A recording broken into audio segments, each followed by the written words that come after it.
স্ত্রীর 4টি ভুলের কারণে স্বামী কখনো তার সংসারে উন্নত করতে পারে না। 1 নাম্বার, স্ত্রী যদি সকালবেলা ঘুম থেকে দেরিতে ওঠে, কারণ সকালবেলা ফজরের পরপরই আল্লাহ তাআলার পক্ষ থেকে রহমত, বরকত, রিজিক বন্টন করা হয়।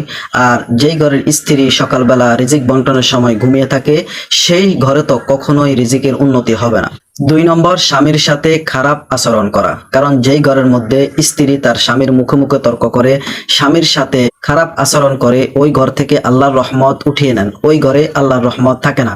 আর যেই ঘরের মধ্যে আল্লাহর রহমত থাকে না, সেই ঘরে কখনো সম্পদের আয় উন্নতি হবে না। 3 নম্বর, স্বামীর সংসারকে নিজের সংসার মনে না করা।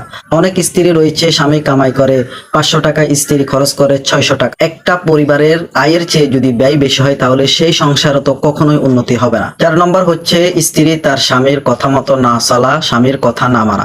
এই 4টি কারণ যদি কোনো স্ত্রীর মধ্যে, কোনো পরিবারের মধ্যে থেকে থাকে, তাহলে ওই সংসারে কখনো আয় উন্নতি কখনো বাড়বে না। সব সময় যতই কামাই রোজগার করুক না কেন, ওই সংসারে অভাব অনটন লেগেই থাকবে। অবশ্যই ভিডিওটি শেয়ার করবেন, ভালো লাগলে চ্যানেলটি সাবস্ক্রাইব করুন।